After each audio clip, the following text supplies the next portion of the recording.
نحمدہ ونصلی ونسلم علی رسولہ الکریم اما بعد فاعوذ باللہ من الشیطان الرجیم بسم اللہ الرحمن الرحیم سبحان الذی اسری بعبدہ لیلا من المسجد الحرام الی المسجد الأقصى الذي باركنا حوله لنريه من آياتنا إنه هو السميع البصير آمنت بالله صدق الله العظيم وصدق رسوله النبي الكريم الأمين إن الله وملائكته يصلون على النبي يا أيها الذين آمنوا صلوا عليه وسلموا تسليما۔ محبت سے آقا کریم صلی اللہ علیہ وآلہ وسلم کی بارگاہ میں درود پاک کا نذرانہ پیش کیجئے۔ الصلاۃ والسلام علیک یا سیدی یا رسول اللہ، الصلاۃ والسلام علیک یا سیدی یا حبیب اللہ، الصلاۃ والسلام علیک یا سیدی یا نور اللہ، وعلی آلک واصحابک یا سیدی یا محبوب اللہ۔ میرے محترم بزرگوں اور پیارے دوستو، آج کی یہ بابرکت رات جس کے دامن میں اتنی برکتیں ہیں کہ آج کی شب میرے اور آپ کے آقا بے بسوں کے بس، بے کسوں کے کس، یتیموں کے آسرا، شب اسرا کے دولہا پیارے محمد مصطفیٰ صلی اللہ علیہ وآلہ وسلم وہاں تک پہنچے جہاں تک کسی کا خیال بھی نہیں پہنچ سکتا، وہاں سے بھی آگے پہنچ گئے جہاں جبریل علیہ السلام نے عرض کی یا رسول اللہ صلی اللہ علیہ وآلہ وسلم، یہاں سے اگر میں آگے جاؤں تو میرے پر کٹ جاتے ہیں۔ میرے آقا کریم صلی اللہ علیہ وآلہ وسلم وہاں سے بھی آگے گئے۔ شاعر ترجمانی کرتا ہے، کوئی رہ فلک تے یار گیا، کوئی جا سدرات ہار گیا، ایک کالیاں زلفاں والا سی جڑا لانگر شاں تو بھی پار گیا۔ اتنا عروج کائنات میں نہ پہلے کسی کو ملا اور نہ حضور صلی اللہ علیہ وآلہ وسلم کے بعد ملا۔ حضرات محترم، میں نے آپ کے سامنے قرآن مجید فرقان حمید کتاب رحمت کی ایک آیت مبارکہ پڑھنے کا شرف حاصل کیا۔ اللہ رب العزت نے ارشاد فرمایا، سبحان الذی، پاک ہے وہ ذات، اسرا جس نے سیر کروائی، بعبدہ اپنے خاص الخاص بندے کو، لیلا من المسجد الحرام الی المسجد الاقصی، رات کے تھوڑے سے حصے میں مسجد حرام سے لے کر مسجد اقصی تک۔ کون سی مسجد اقصی؟ الذی بارکنا حولہ، جس کے گرد و نواح کو ہم نے بابرکت بنا دیا، جس کے ہم نے ارد گرد برکتیں رکھی ہیں۔ لنریہ من آیاتنا، تاکہ ہم دکھائیں اپنے محبوب کو اپنی قدرت کی نشانیاں۔ انہ هو السمیع البصیر، بے شک وہ سب کچھ سننے اور دیکھنے والا ہے۔ میرے محترم بزرگوں اور پیارے دوستو، یہاں پر ایک بات بڑی قابل غور ہے کہ اللہ رب العزت نے جب اس واقعے کو بیان فرمایا تو خود بیان فرمایا۔ علماء فرماتے ہیں کہ یہ نبی پاک صلی اللہ تعالی علیہ وآلہ وسلم کی شان کا ایک عظیم نقطہ ہے۔ جی وہ کیسے فرمایا؟ جب بھی کوئی سفر پر جاتا ہے تو اس میں اصول یہ ہوتا ہے کہ جو چھوٹے رتبے والا ہوتا ہے وہ بڑے رتبے والے کے سفر کے تمام معاملات کو بیان فرماتا ہے۔ یہاں پر سفر کیا ہے نبی پاک صلی اللہ علیہ وآلہ وسلم نے۔ آپ کا رتبہ اللہ رب العزت کی ذات سے کم ہے، اس میں تو کسی کو کوئی شک ہی نہیں۔ اللہ کی رب مخلوق میں سب سے بڑا رتبہ آپ کا، لیکن اللہ کے بعد اب زیادہ رتبہ اللہ کا ہے۔ کمال یہ ہے کہ سفر تھا تو جبرائیل امین علیہ السلام اس سفر کو بیان فرماتے، لیکن بیان میرے رب نے فرمایا ہے۔ یہ نبی پاک صلی اللہ علیہ وآلہ وسلم کی عظمت شان کا ایک عظیم نقطہ ہے کہ دیکھو اللہ رب العزت اپنے حبیب کے سفر کو خود بیان فرما رہا ہے، وہ بھی بڑے رتبے والا ہو کر۔ اس سے اندازہ کریں یہ سفر کتنا عظیم ہوگا، کتنا بابرکت ہوگا، اللہ کو کتنا پسند ہوگا کہ اللہ رب العزت اس واقعے کو خود بیان فرما رہا ہے۔ اللہ رب العزت نے جب اس واقعے کو بیان فرمایا تو لفظ سبحان کے ساتھ بیان فرمایا۔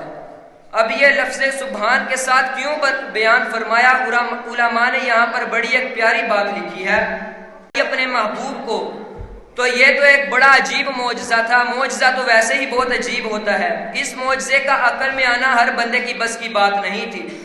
اللہ نے فرمایا لوگ انکار کریں گے، تو اللہ نے پہلے ہی فرما دیا کہ یہ نہیں کہنا کہ میرے محبوب نے کہا ہے کہ میں نے سفر کیا۔ اللہ رب العزت فرماتا ہے کہ میں نے سفر کروایا ہے۔ اللہ رب العزت نے سبحان سے واقعہ اس لیے بیان فرمایا کہ اللہ رب العزت کہنا چاہ رہا ہے کہ اگر مجھے ہر نقص سے اور عیب سے پاک مانتے ہو تو پھر میری اگلی بات بھی مانو کہ میرے محبوب نے سفر فرمایا ہے۔ سمجھ آ گئی؟ یہ سبحان سے کلام کیوں شروع فرمایا؟ اس کی ایک حکمت تھی، اس کا مسئلہ تھا جو میں نے ابھی خدمت میں عرض کیا۔ اب آئیے اگلی بات، فرمایا سبحان الذی، پاک ہے وہ ذات، اسرا جس نے سیر کروائی، بعبدہ اپنے بندے کو، لیلن رات کے تھوڑے سے حصے میں سیر کروائی۔ سیر کروائی رات کے وقت۔ سیر کس وقت کروائی؟ رات کے وقت۔ اب ہم یہاں سے کہیں جائیں سیر کرنے کے لیے، مکہ شریف یا مدینہ شریف، وہاں پر ہم سیر کریں تو دن میں کرتے ہیں یا رات کو؟ دن میں کرتے ہیں نا، جب سورج نکلا ہوا ہو۔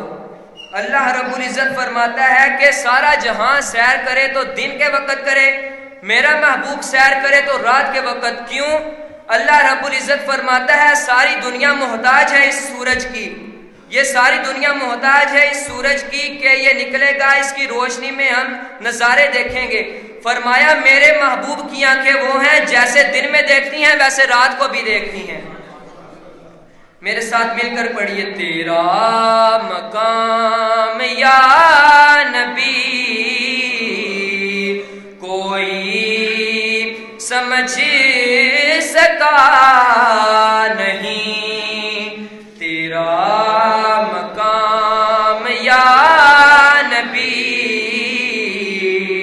کوئی سمجھ سکا نہیں، تیرا مقام یا نبی کوئی سمجھ سکا نہیں، تیری تو راہ گزار تک کوئی بھی جا سکا نہیں، تیری تو راہ گزار تک کوئی بھی جا سکا نہیں۔ فرمایا پاک ہے وہ ذات جس نے سیر کروائی، کس کو؟ بعبدہ اپنے بندے کو، صرف بندے کو نہیں سیر کروائی، اپنے بندے کو سیر کروائی۔ سارا جہاں کہتا ہے کہ یا اللہ ہم تیرے بندے ہیں، مگر اس مالک کی مرضی وہ کہے نہ کہے، اے محبوب صدقے جاؤں تیرے، اللہ رب العزت خود فرما رہا ہے کہ یہ میرے بندے ہیں۔ امام انبیاء حبیب کبریا، امام انبیاء حبیب کبریا، میرے حضور دی کوئی مثال نہیں، امام انبیاء حبیب کبریا، میرے حضور دی کوئی مثال نہیں، حسن دی انتہا محمد مصطفیٰ، میرے حضور دی کوئی مثال نہیں۔ آخری بات کہہ کر اجازت چاہوں گا، اللہ رب العزت نے یہاں پر فرمایا بعبدہ، میں نے سیر کروائی اپنے بندے کو، یہ لفظ عبد کیوں استعمال فرمایا؟ اللہ رب العزت یہ بھی فرما سکتا تھا سبحان الذی اسریٰ برسولہ، سبحان الذی اسریٰ بنبیہ، عبد کیوں استعمال فرمایا؟ اللہ کو پتا تھا نا، حکیم مطلق ہے، کیونکہ اللہ کو پتا تھا اگر یہ فرما دیا کہ رسول کو معراج ہوئی یا نبی کو معراج ہوئی تو لوگوں نے کہنا تھا کہ رسول نہیں، رسول کی رسالت کو معراج ہوئی، نبی نہیں، نبی کی نبوت کو معراج ہوئی۔ اللہ تعالیٰ فرماتا ہے ہم لفظ ہی وہ استعمال کریں گے جس کے آگے کوئی شک کی بنیاد باقی ہی نہیں رہے گی.